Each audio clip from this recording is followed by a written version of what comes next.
The book, Tomorrow Needs You, it was written in the spirit of people going through unbelievable, crazy experiences and really finding the courage to not be stuck by them, you know? So, like, Tomorrow Needs You, just the phrase of that came from my dad, because my dad tried to commit suicide, and because of a lot of things, you know, a lot of things in his life. He lost a lot of business. He came here and didn't really make it. Obviously, prejudice against him as well. And so he succumbed to that. Life is tragic sometimes. People are super discouraging. God sometimes feels distant. And then you just find yourself stuck and my dad said it to me. He was like, you know what? No one needs me. This book is about not just my stories that you read, Joey, but there's also other people who've gone through so much traumatic experiences and not believing the lie that tomorrow does not need them. The enemy of our soul tells us every day, you don't matter. Mm-hmm. You don't matter. So that's why I'm like, man, I got to get the message out that yes, it does. Someone else's tomorrow needs you. Your tomorrow needs you. God's tomorrow needs you. The world's tomorrow needs you. Man, the world is better because you're in it. Naeem, it's always good to have you on here, man. You were just to jog listeners' memories and then people that may be listening in for the first time. Our background is that we don't have much of one. You were literally, I remember attending what was it called? It wasn't called Every Tuesday, the Annex. But I remember when you were, I remember having young adult services, and it may have been an enigma, but I don't think the Annex had opened yet. But I remember going to a young adult service as a young adult.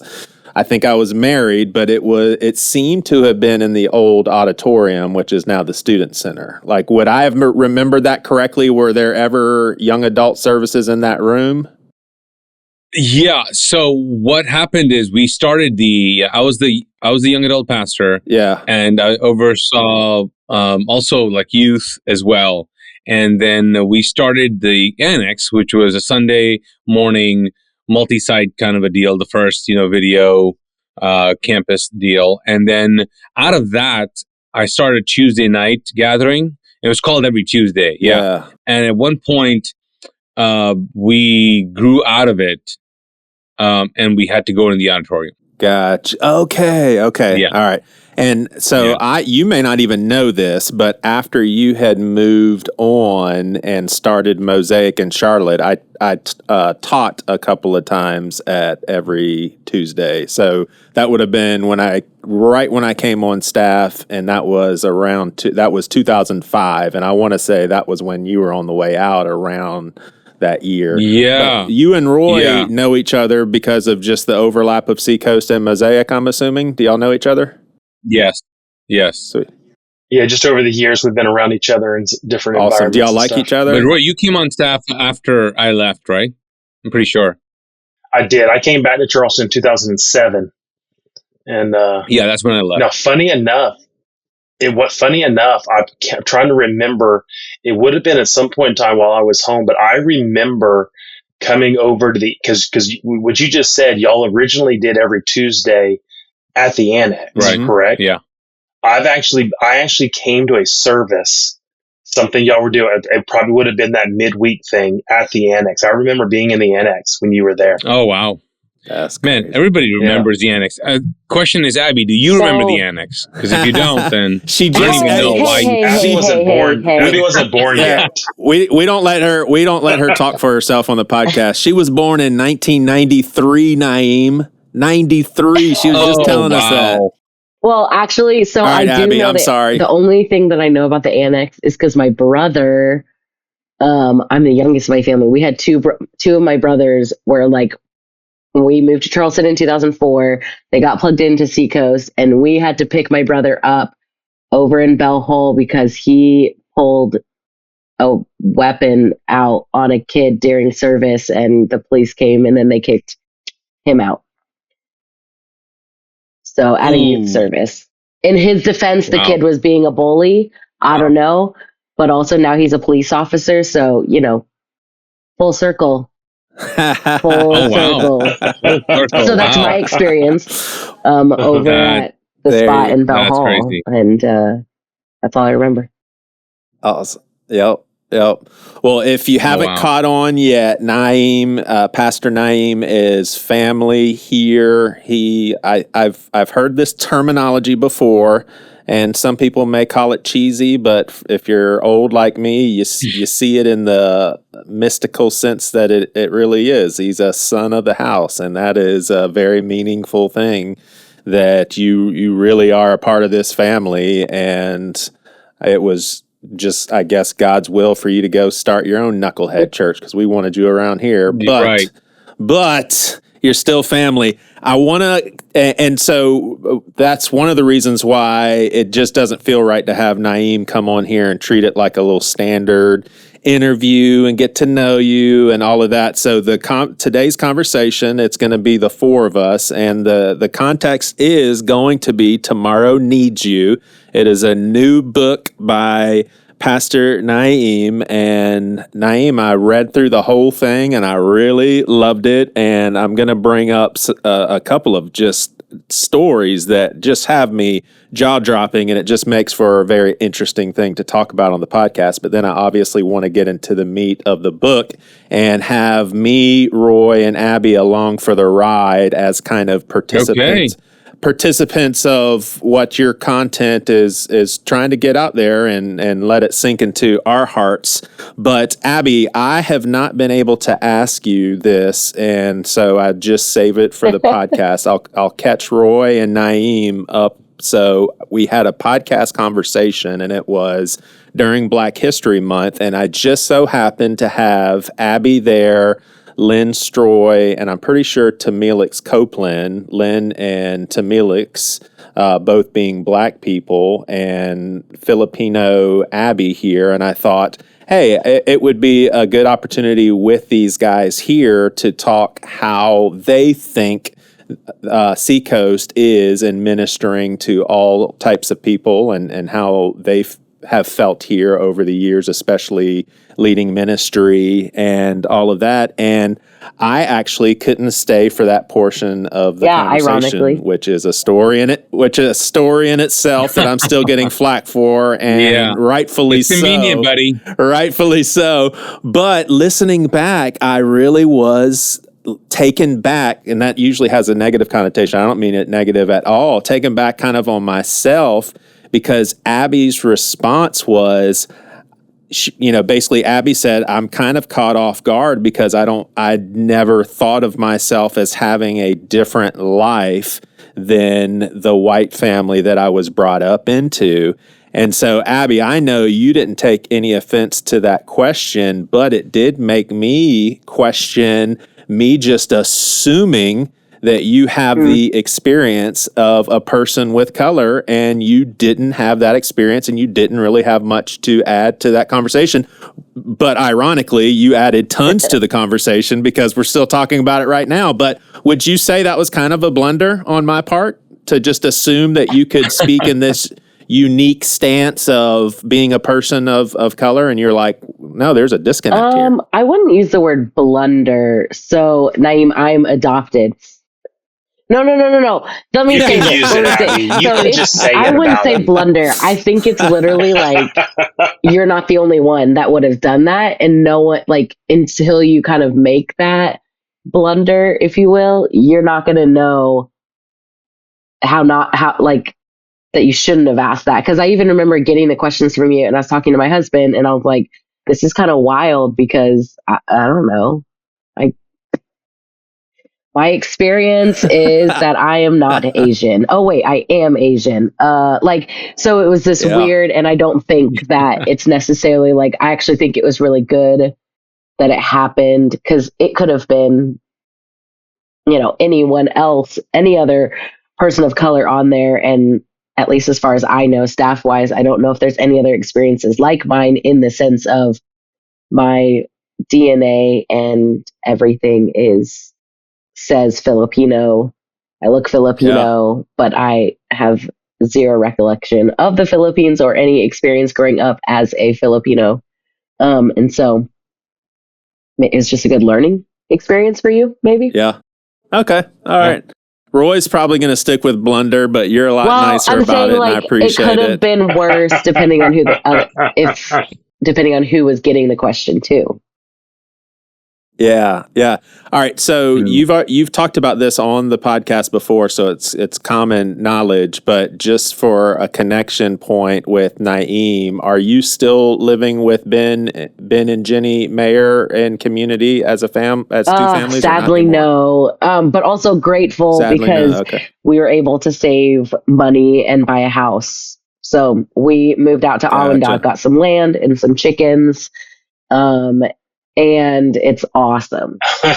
Wow. Yes. Nice. But my kids do ask about them all the time. And still to this day, Uncle Ben is their favorite person ever. They get more excited to see Uncle Ben than anyone else. And so Uncle family Ben for life. Yeah. I love it. I love the sound of that. Naeem, it's crazy, man. Over the years, you have, I want to say, you've just kind of mentioned in general terms some racial situations that you had been in as a Kuwaitian. Is that how you say it? Kuwaitian? No, not really. Kuwaiti would be the term, but Kuwaiti. But I'm not technically Kuwaiti. That's right. Even though I'm born there, you're Pakistani. Right. Yeah. Well, you have said in passing some things that have happened to you as a pastor, and I think predominantly white churches, I think. But you actually told some of these stories in this book, man. And I just was like, oh my gosh. So it's entertaining, and at the same time, my heart sank for you. I just couldn't imagine being in these situations, and we'll get into the less juicier parts of this book here in a second. But this is actually connected to some real stuff too with PTSD. So Roy and Abbie, he had someone basically tell Naeem. So I'm going to start reading right here. It says, this guy talking to Naeem, it's just that I served in the Afghanistan war, and people who looked like you were the enemy. I've had some near-death experiences of being peppered with gunfire by people who look like you. So don't take it the wrong way. I just can't be in an enclosed space with you. And then that was page 20, and page 69, this woman says, I think you are a sleeper terrorist. She continued to explain how she and her husband had been followers of Jesus for a long time and had loved their experience at Mosaic, which is the church that Naeem pastors. But she was struggling with the fear that I was going to invade the evangelical church. And then honestly, and you go on. Dude, these are like real things. Like, were you just flabbergasted in these situations? Yeah. The book that I finally got to write. I mean, this is my second book. The first one was Ex-Muslim, talking about my story of how I came to Christ, and it tells the story of my family going through the Gulf War, because we were born and raised in Kuwait, but then ended up coming to the States after the Gulf War, and found Jesus, and or actually Jesus found us, I should say, and had some supernatural experiences, but so I got to tell that story, and then I was wanting to write another book for a long time, and then I was in talks of writing a book 2 years after my first book came out, which was 10 years ago, and so when it didn't happen, and then a lot of things happened. A lot of deaths happened in my life. My dad passed away, and we had some other deaths as well in my family. My brother-in-law passed away. Tragic stuff, man. It was crazy to read all that. Yeah. So all that to say, to answer your question, the book Tomorrow Needs You was really this. It was written in the spirit of people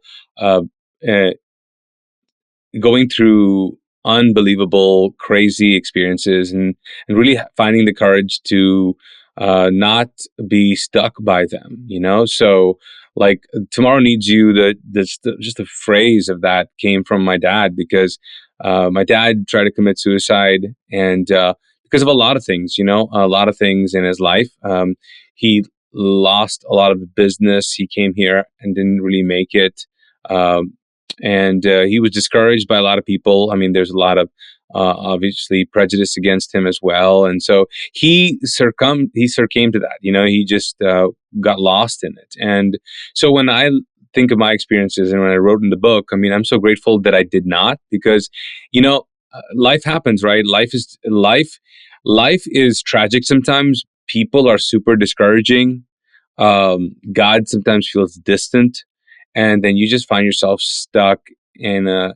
And my dad said it to me. He was like, you know what? No one needs me, and that's why he tried to commit suicide and failed at it. But that just led to him just deteriorating physically and then eventually passing away.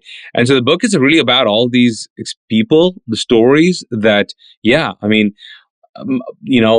yes, people being extremely prejudiced against me, fearful against me, saying some things, all those things. I mean, this book is about not just my stories that you read, Joey, but there's also other people who've gone through so much traumatic experiences, and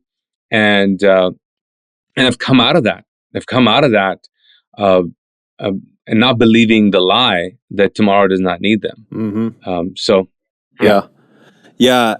One thing I really have respected about you, Naeem, and it just came once again to fruition with your book is, and I didn't complete my little summary of our friendship. I feel like we've gotten to know each other over podcasting, which has still also been minimal, but I feel like I've really gotten to know you a good bit, and just your willingness to be open in ways that I don't think it's common, at least in my exposure to people who are writing books and speaking to crowds at conferences, for instance. Like, I just really appreciate you putting to words some stuff in this book where I think a lot of listeners would be like, wow, I would never write that down. Like, I really respect that guy for articulating some of your insecurities and fears and all of that. And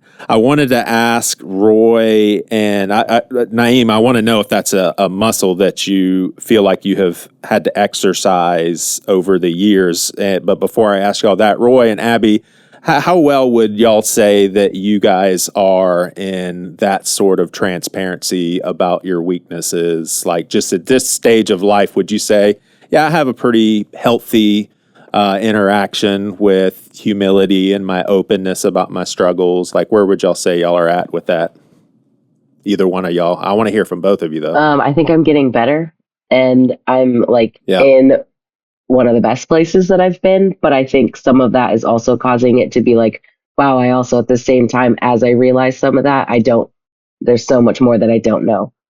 A lot of that coming through going to counseling and like being back in counseling. And but it's funny because I'm like, as soon as I feel like I figured out or one weakness or something is like revealed, or kind of a game plan of attack, if you will, of in those kind of situations, that I'm like, oh wow, and I'm also this and this. And so it's, I don't know, it's a two-parter of, I definitely feel like it's the best that I've been, though. But because of that work, it's also causing more to come up. Yep, for sure. Roy, what about you? I'll tell you. Well, I think I'm the most humble person on the face of the earth. You should be proud of that. You should be proud of that, Brian. Yeah. Very, very proud. Very proud of being the most humble person. Please take pride in that. No, I think similar. Man, I love what Abbie just said. I think that's so true. I think the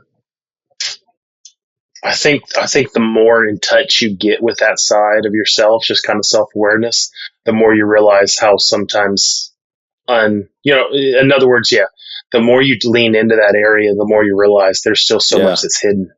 And so I That's love that, Abbie. true. I love the way you put that. That's very true.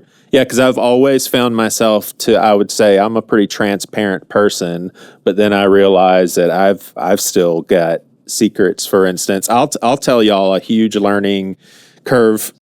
Are you about to tell us your deepest, darkest secret right now? No, but I'll say that, and I think I've mentioned this on here before, so I won't get deep into it, but Priscilla and I had to learn through the years how to be transparent without being vulnerable to everyone. Like I think we got those two confused. And I believe that transparency is generally a good thing, just universally in any situation, because it's kind of like honesty, but I don't believe that vulnerability is something good to have with everybody. And like I said, I just saw them one and the same for a while, and it burned us a time and again.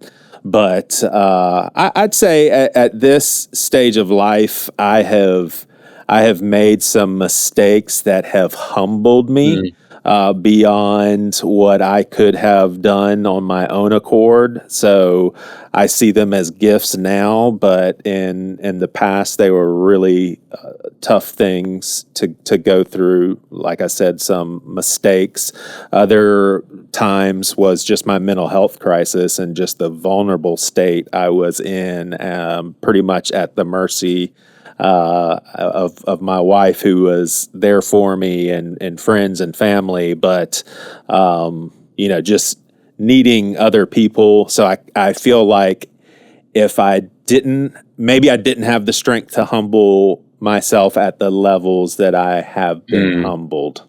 I think I'm comfortable with saying that. I don't think that I had the strength to humble myself to the degree that I have been humbled. So yeah, I'd say I'm generally pretty good with being open and honest, but I'm definitely a fake sometimes, just like anybody. But it is a muscle that I have exercised. But Naeem, what about you, man? You're a little ahead of me in life, but we're generally around the same age. Like, has this been a muscle that you've had to practice as far as being open, honest? Like in your book, you go into basically a whole chunk of the book is on fears. And so what about you, man, when it comes to fear of exposing yourself and being honest and all of that? Yeah, for me, it's definitely been a journey. I remember a good friend of mine told me once, Naeem, I think he said this. He said, I think you like to be admired more than you like to be known. And I think it's in the book. I think I wrote it in the book. I think it was Erwin McManus who said it. He's a punk, but and I was like, whatever, man. I don't want to deal with this. And the reason why I didn't want to deal with it is because it's right. It was true. I was in the stage in my life that I was like, that's exactly what I want. Yeah. That's exactly what I want. So yes. And so I've known that that's been a part of my struggle, the problem is that when you realize that what you end up kind of having a default, the default happens not just with people, but also with your family. So so when it comes down to my kids and the people closest to me, then I do go to the same default setting. Basically, I just want them to admire me, to respect me, but I don't want them to really know me. So yeah, I would say it has been. It has been. What's interesting, Joey, is that people, when even in the first book and even in this one, people talk about how vulnerable I've been, but I'm like, I don't know what you're talking about. I don't know what you're saying. Like, that's so interesting. It's the air that you breathe in, and that's a compliment to you. I guess. Because I'm like curious. Naeem's like, no, I am a fake, Joey. I'm a fake. Listen to me. Are you more vulnerable in your books, though? And so people are reading this and they're like, wow, he's sharing these personal stories. Because is it the safety of behind the words that you can say whatever you want? I'll just say, I you have a fresh blend of speaking in authoritative terms, and what I mean by that is just like, hey, this guy is very convinced of what he's saying, and he's making compelling cases. A very good blend with that, and not taking yourself too serious. I mean, that's I think what I would say. I mean, yes, I would say that. I mean, like to answer your question, Abbie. I mean, like on Easter, this past Easter, 4/20. That's also my birthday.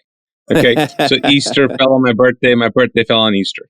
So I started my talk and said, hey, yeah, because people acknowledged or said something about, oh, it's your birthday, and I said, oh yes, it is my birthday, but you know what? It's Easter, obviously, and so yeah, Jesus ruined my birthday, and then I kept on going and joking about it, but there's a subtle truth to it, right? Because you're like, I can't really get into my birthday because it's supposed to be about Jesus. So, so that I think for me, just a vulnerability or being honest, I think there are levels to it. I think saying what people are really feeling and just being honest of like saying, I feel it too and I felt it too. I think that's maybe something that I've worked on more and more. One thing I will say just to benefit the listeners, and even pastors who are listening to this, I remember on stage, like having an issue with like just getting really emotional and tearing up, Michael Morris, who's on staff here, there at Seacoast, he's one of those guys who, when he would get on stage, he would just, he would kind of lose it. He would get emotional. And, for a while there, I was like, man, this guy's, he feels it.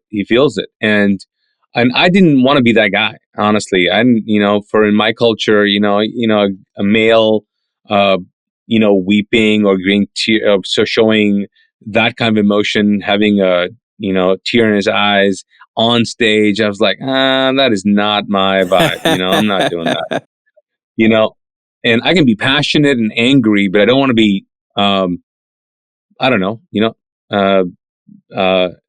yeah, I don't want to lose it. And man, but that is something I've had to learn to do, to kind of lose it a little bit without making it really awkward for everybody, Yeah. I like how you put that. I remember when I first started losing it a little bit, it got out of control. I mean, like for me, it got out of control. And I remember talking to a friend of mine about it. And he was like, you just have to keep doing it, man. When you keep doing it, it actually allows you to get the reason why you totally lose it is because you haven't done it enough. You haven't learned to control it. That makes sense. So vulnerability, if it could be a superpower, needs to be used for you to be able to control it. Because vulnerability left on its own will get you into all kinds of situations that you don't want to be in. And not just that it will expose you to people, but sometimes vulnerability invites people into your life that you never wanted to invite in. Mm-hmm. Yeah. There has to be a deep level of trust in place for vulnerability to be practiced and to be healthy, or I mean, I hate using the word safe, but I do think that could be even an accurate terminology, is kind of a unsafe place as far as where you're at emotionally when it comes to being vulnerable with people that haven't proven true to be able to handle it well. So part two, I'm going to tell our listeners how you broke down the book. And if I haven't said it, thank you for writing it. It really was a treat to read, from a very interesting and entertaining, but also very enriching to my heart as well. Part one, Yesterday Has Forgotten You. Part two is, like I said, a huge chunk on fear, my relationship with fear, fear of loss, fear of failure, fear of rejection. And then the second half of the book basically is Tomorrow Needs You, and a bunch of sections there. But Abbie and Roy, as we dive into some of the contents of this book, how would you answer just the very general question of what's the extent of your struggle with fear in life? And I did remember this correctly. I searched this, and there was some things saying this could be an exaggeration, and some of these verses, it's a stretch. But there is a thing that there's supposedly 365 verses in the Bible that basically says not to fear.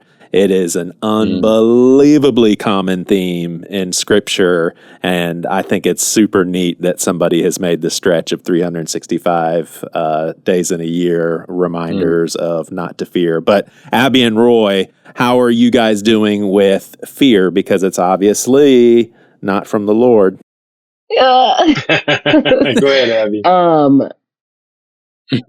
I am currently in the process of discovering and working through lots of my fears. It's funny because I always viewed fear as like fear of public speaking, fear of heights. And I was like, oh, I don't have either of those. But turns out my biggest fear is fear of abandonment. And I kind of always in my head, fears were tangible things. Like, I'm scared to do that. I'm scared to do this. But my biggest, deepest fear is like such an emotional thing. And it stems from childhood wounds and, which didn't make any sense to me because I was a baby when I was adopted. So I'm like, that doesn't affect me. I don't remember any of that.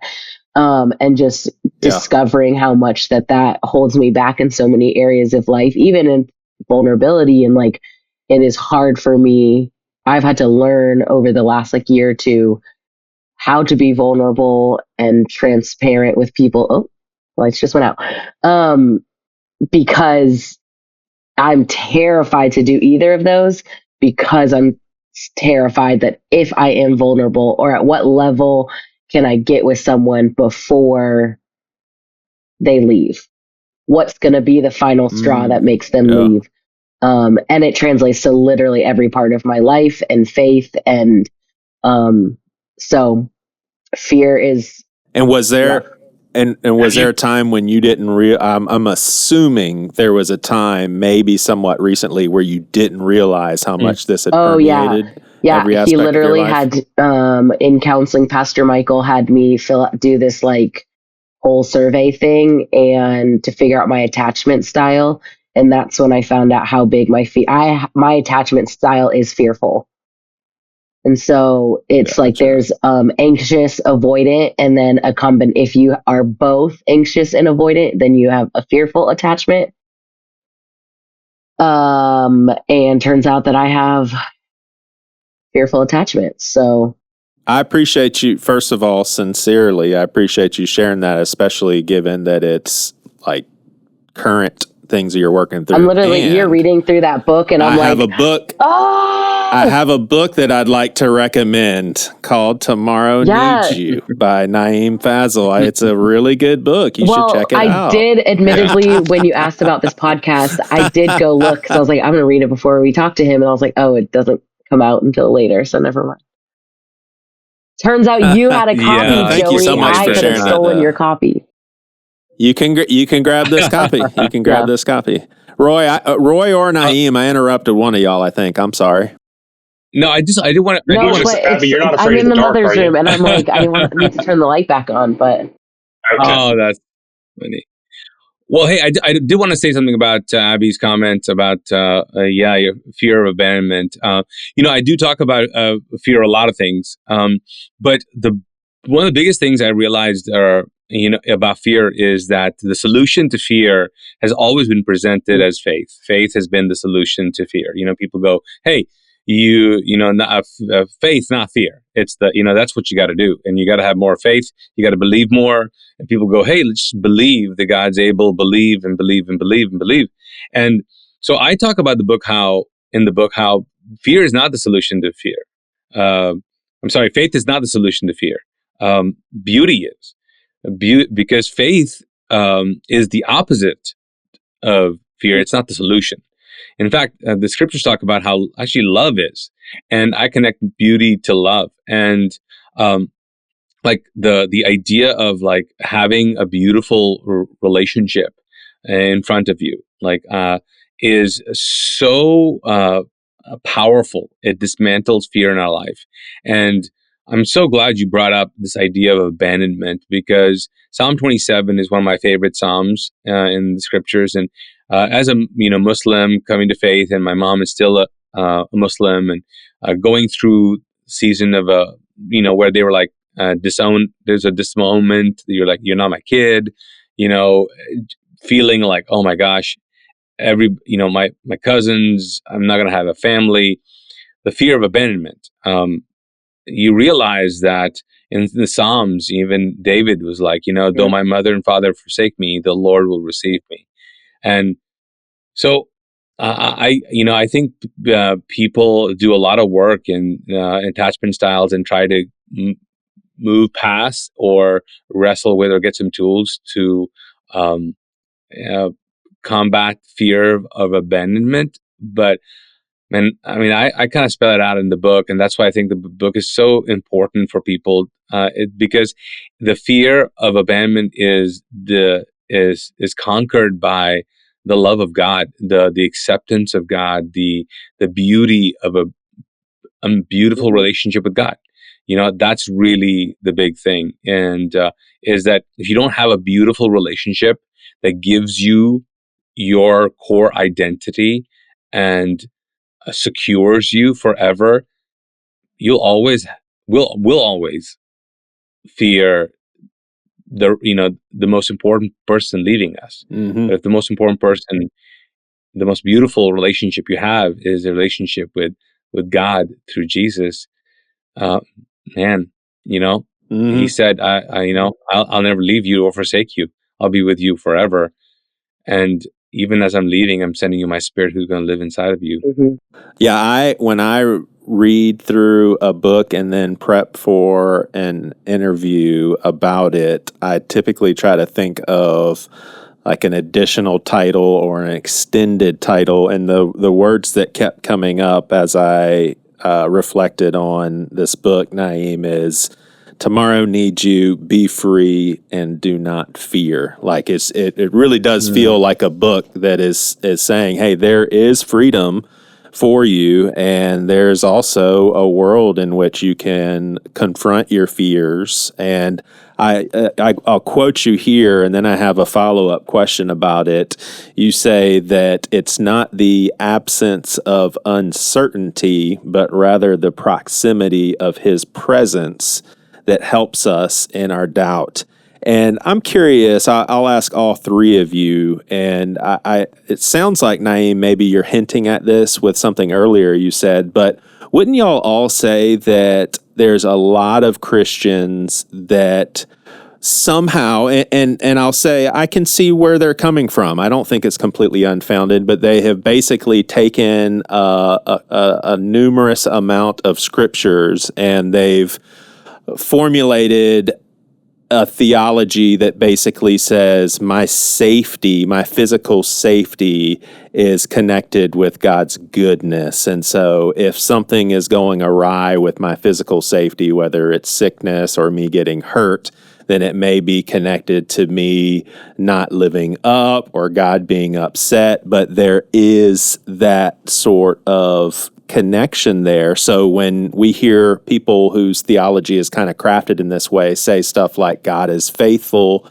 they mean nothing bad would happen to me. Naeem, over the years, I think for me, and I'm just speaking for myself, I would just say I've seen enough of those situations not play out according to that theology to where I've just had to let it go. I've just seen too many super faith-filled people who diligently sought the Lord in prayer in certain situations, and it still didn't go well. So I've just had to be like, okay, there's a disconnect here.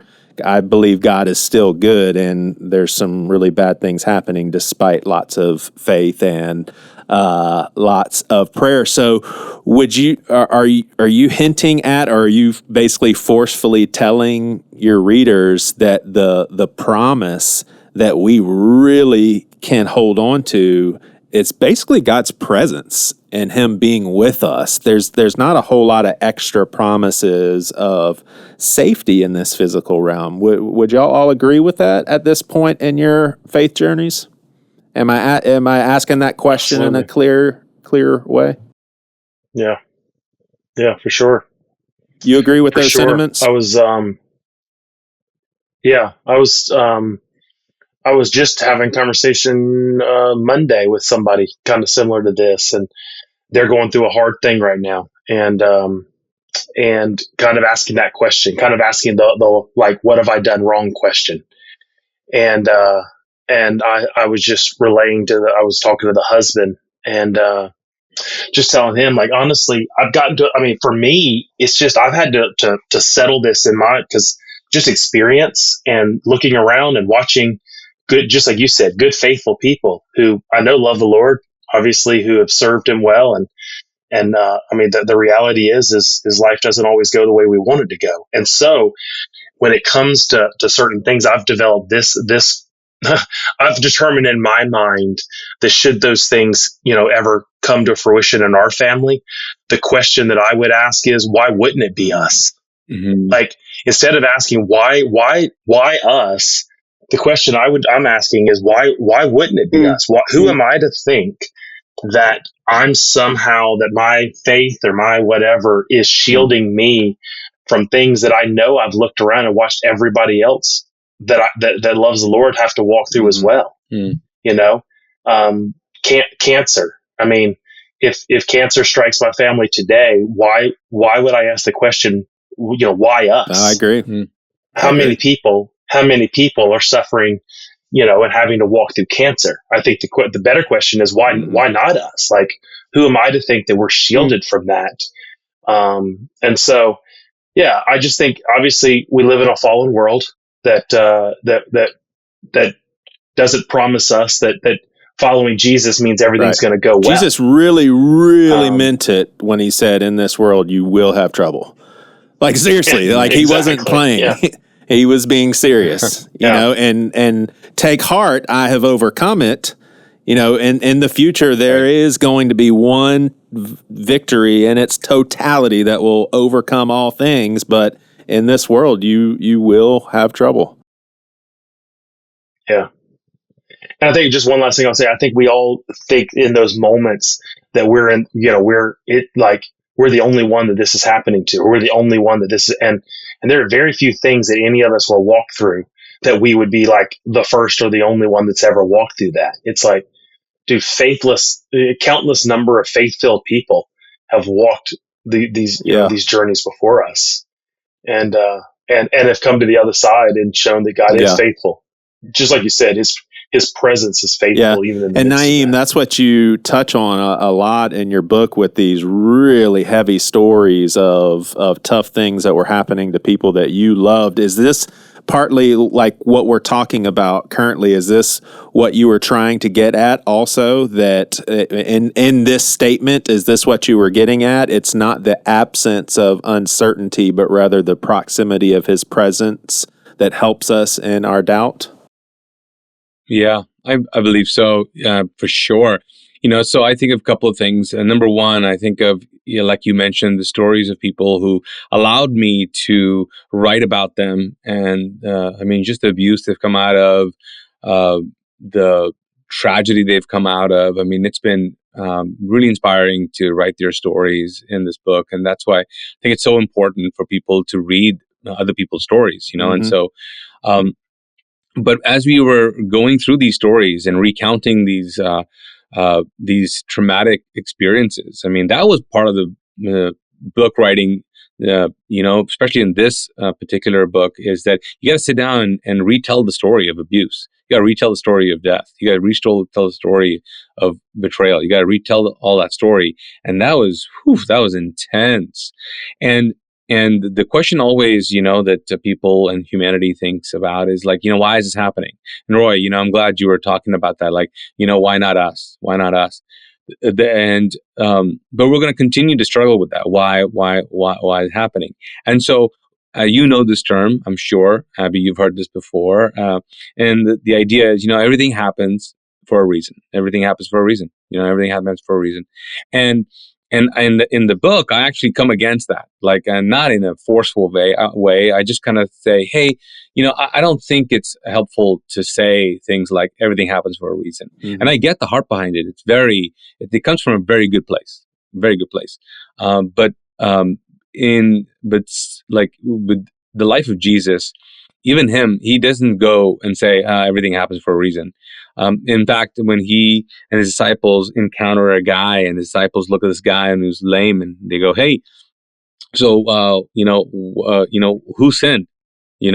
His parents, or he did? Whose fault is this?" And in fact, and when you read the scriptures, he basically says you're asking the wrong question. It's not a cause and effect here. And he's like, what you need to look at is the fact that this is a current situation, and what can God do with this? And what God will do with this is, and then he heals the guy on a Sabbath. So, and then he says, hey, I've come here and I'm doing this work. We got to do the work of the Father. The night's coming. Daylight's running out. We got chasing daylight here. We got to do this stuff. And so I think sometimes it's religious people, because we are first human, we want a reason, because even our brains are set up in a way that once we get a reason, and once you understand a reason, even though if it's a lie, even though it's not true, if you get a reason, our brain chemicals give us endorphins that basically say, okay, you're good. It's a pleasure thing. Okay, I'm good. I'm settled. Mm-hmm. We don't like to live in the tension. Our brain doesn't like to live in the tension, but that's what God does. God lives in the tension, And so I write in the book, everything doesn't happen for a reason, but everything that has happened will be redeemed. Now that, I believe, is more biblical, if you want to say it. That's more Jesus, where, hey, you're not going to get it. You don't, there's no reason why people close to us die a very tragic or very sudden death, and you're left alone. I get the reason behind the whole, God wanted an angel and or something like that, or just to say these things. And if you have to say it to get to cope, I'm not going to fault you on that. But I will say, that's not how it works, because if we figure out that everything happens for a reason, then yes, going back to your original thought, then the cancer happened because I did something wrong. I can't have babies because I've had premarital sex. We are going through this because my kid's a hellion because, I did this. And, you just you get stuck in the reasoning, and sometimes you just got to go, yeah, maybe, but understanding that God is going to redeem everything. That, I think, is more of a beautiful, more powerful truth to hold on to as you go through grief, as you go through this, I'm talking about, one of the stories is my sister. My sister lost her husband. She had a 7-year-old and then a 7-month-old, and 7-month-old, one day he just passed away. He just had a heart attack and died in the middle of the day. And I had to be the guy to tell the 7-year-old that her dad had passed away, because my sister and I are close, and she was like, I can't do it. I'm not going to tell her till you get here. I've drove to Columbia, South Carolina, which is about an hour and a half away from Charlotte, where I live right now. And yeah, it was pretty tragic. And I walked through that with her for, the last 6-7 years now, and had real conversations. And she said something to me that religious people don't like to say. And she felt I was safe enough to say it. She said, I love God, but I don't trust him. I don't trust him with my kids. I love him. Wow. I don't trust him. And man, that's a very real place to start. I think God's good with that. God's good with you saying, hey, I love you, but I don't know if I can trust you with the safety of my kids. Well, the and I think, safety of my life. yeah, and I think what she perhaps could have been happening is she was questioning the sort of faith that she had in that sort of safety. Like, I don't know if I trust God like Right. that. Where I would say, as a fellow journey person, like just as a brother in the Lord, is maybe God is revealing what He wants you to, the specifics of Yeah. how He wants you to trust. You know.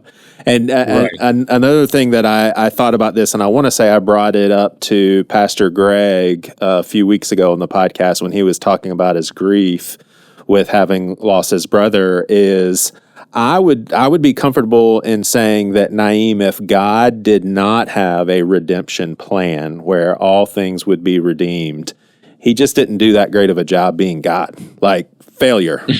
Seriously. Like, if things aren't going to be fully redeemed, we'd be like, well, swing and a miss. Like, Yeah. you created all things and things aren't that great.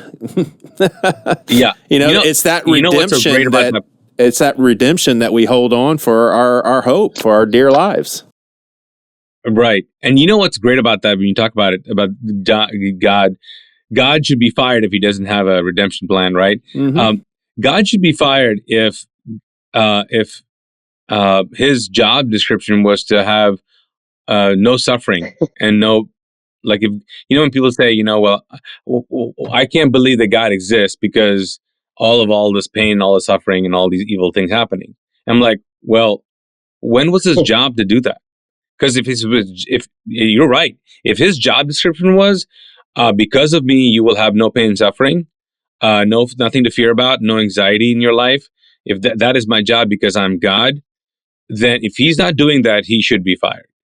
But I think God's saying that is not my job description. And like we said, we were talking about this, 350, you said 365 verses or so about fear, right?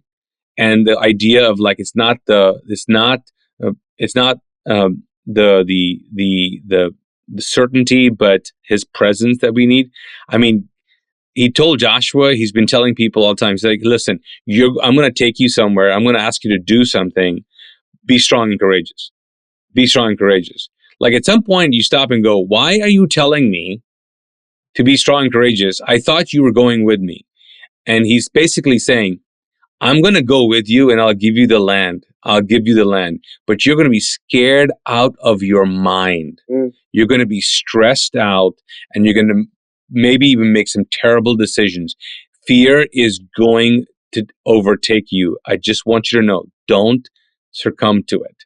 Don't succumb to it. So I think, it's back on theology of, like, hey, this is not God's job. This is not your level of trusting Him. What does that even look like? What does that even mean? It's a deeper faith for sure. Yeah. You encourage the reader, in my opinion, to really second guess what you have thought about God's love and what the fear of the Lord could possibly mean in the context of that love. Again, this is from a reader's perspective. I also wrote down, you said this, I thought it was wonderfully said, our relationship with Christ gets reduced to religion when we start asking only transactional questions. I wanted to read this and ask you to unpack it, Naeem. You wrap it says, seeing beauty takes time. It's only when we sit and spend time with people who are not like us that we begin to perceive their profound uniqueness. And then this last sentence, it's no wonder that people who are quick to stand on issues rarely sit with people. I love how you worded that. Unpack that, and then I've got a couple more things to ask, and we'll wrap it up. But that was beautifully written. Talk about that for our listeners. Oh, man, thank you. Yeah, I think that's the beauty of, like, again, God promising His presence to us. It could have been so easy to for Jesus to come and say, "Hey, listen, here's the thing. I'm going to give you the book. Okay, I'm going to write a book. I'm going to take the 10 Commandments, but I'm going to write a book, and I'm going to just give this to you. And if you would just do everything, in this book, you'll have a relationship with God. You'll be good. This is the right way. This is the wrong way. This is how you do it. Okay, this is it. Now, I grew up in Islam. In Islam, the premise of Islam is really that where the Prophet Muhammad believed that he got the book. He wrote it, or the Spirit of God told him what to write. He wrote the book, and that's it. So that's why the Muslims revere the Quran as, it is without fault because it was given. Now we know that the Bible, just by calling it the Bible, is actually a library. It's a library of books. And so you walk into this library, and when people try to argue the Quran versus the Bible, I'm like, you cannot do that because it is one book and it's 66 books. So all these books have different purposes. So I don't know what you're talking about. Which one do you want to debate? You can't do that. And so all that to say, that's very insightful. Real quick, I just want to interject. That's very insightful how you put that. All right, go ahead. Sorry, go ahead. Oh, thank you. No, you can always interrupt me to compliment me. Just write that down. You can always do that. It's never a bad time. No, but so when you realize this library of books that we got, what we realize is we got all these books from different authors interacting with God. So I think that's the beauty of the Bible is you stop and go, oh, that's how they thought God was. Oh, that's how the Old Testament, that's how they interpret it. Oh. And then Jesus comes in and goes, hey, you remember when you were told this? That's not it. Remember you thought this? That's not it. Remember this? It's actually this. It's actually that. It's actually more than that. It's this. It's all that. And so when you see that, what you see is God not saying, these are the things, stand on these. He's saying, this is how I sit with humanity and have been sitting with humanity. This is a beautiful description of how God has always sat with humanity.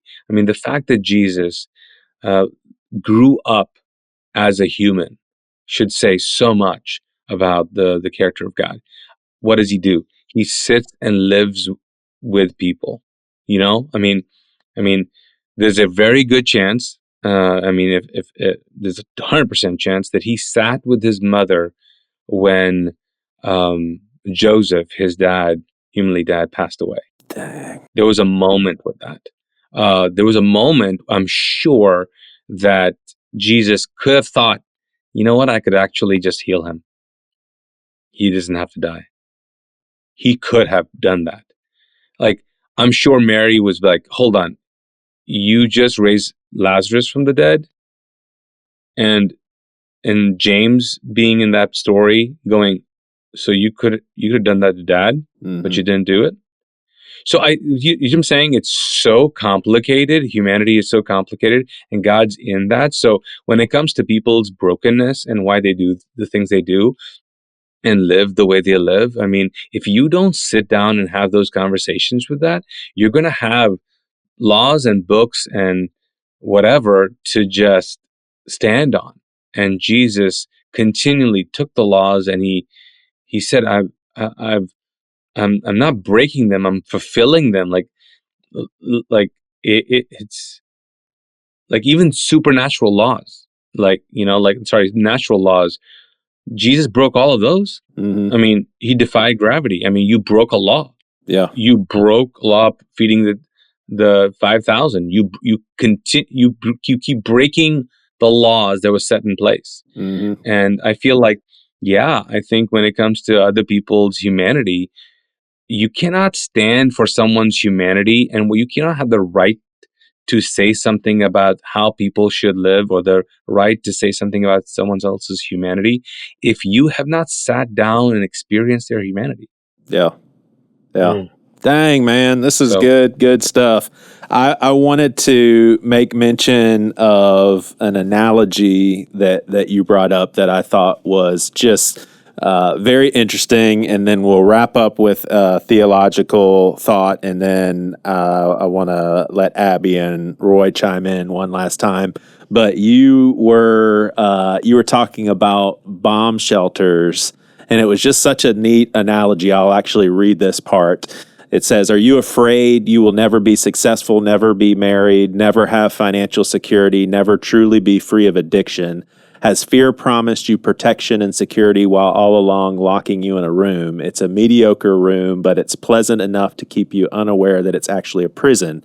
I have lived there. It's comfortable until it's not, but by then it's too late. Opportunities have passed by and relationships that could have been significant are no longer an option. It reminds me of the bomb shelters we rushed to during the Gulf War. There were many nights when we were awakened and taken to the shelters to keep us safe from possible bombs. Even though these were safe places and we were secure and safe momentarily, retreating to these places did not help create momentum in our lives. We were just stuck there, safe, but not really going anywhere in life, and you can get the implications out of that. But that was such a great analogy. I wanted to. Man, that is so good, isn't it? That is so good. I just want to man. compliment That myself is good. That author, man, something else. Naeem, you made this theological point, so I'll kind of address Roy and Abbie here. But I thought it was so interesting as someone who really gets interested in this kind of stuff. So Naeem was talking about John the Baptist and how when he's imprisoned, he basically says, "Hey, go ask this guy. Is he the one?" And Naeem, you made the point that these guys are basically first cousins. They grew up together. John the Baptist is literally called to pave the way for Jesus to come and deliver the good news in its full form. He knows who this guy is. He knows the identification. This is his first cousin who is claiming to be Lord. And then, Naeem, this is when I don't want to completely speak for you, so you fill in the gaps, but you're basically saying that what's going on here is the beauty in our honest posture, or the posture that we can take in all honesty, because John the Baptist is saying, hey, you're supposed to be the guy that's coming to set the captives free. Hello, I'm in prison and I'm going to die here, and you're not doing anything about it. I'm being honest and saying, hey, what are you about here, man? Like, what's going on? I'm probably giving it a little bit of a Joey spin, but unpack that and then we'll call it a day. Again, I want Roy and Abbie to be able to get a chance to chime in. We have a nickname, Pastor Roy. Yeah. I know. I like that. Robbie. Well, I'll tell you what, if you don't mind, what do you guys think, Abbie, Roy? What do you guys think about that? The idea of that story. Isn't that neat? What, I was trying to look it up as you were speaking. It's in the Bible, Roy. What is that? It's in the Bible. Thank you. Thanks for that clarification. Yeah, it's in that library he was talking about. Smarty. I was looking in the Quran. Abbie, did you have any thoughts? I'm slightly terrified and also really looking forward to reading this book. Am I mentally ready and stable for this? Right. I'm not sure. I don't know. Ask my counselor next week. Well, hey, I do appreciate you opening up about stuff that you're currently in the midst of confronting. I appreciate that. Roy, you doing some theological digging here before we wrap things up? Yeah, man. I'm trying to find the exact reference. Where are we looking at? Do you have the reference there? Let's see if Naeem puts the actual scripture.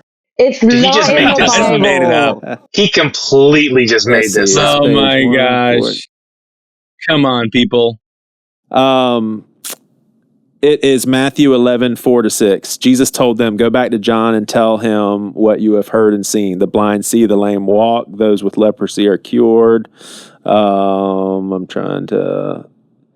Yeah, so Naeem basically says John was the forerunner before Jesus. He lived his entire life preparing the way for Jesus. So he wasn't asking this question in the prison because he did not know who the Messiah was. He had spent his whole life preparing the way for his cousin Jesus to be revealed as the Messiah. So what was John really asking here? What John is asking is revealed by Jesus' answer that I just read. Yeah. Don't you think that could be Yeah, I mean, so an accurate an accurate take on it, Roy? Of course, because Naeem said it. Absolutely.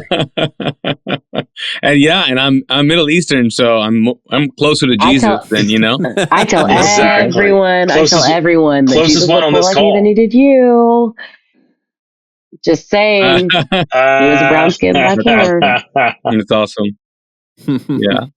Yeah. So, I mean, to answer that question, Joey, yeah, I think what in that book, in particular in that passage, what I'm trying to convey is this beautiful relationship that they did have.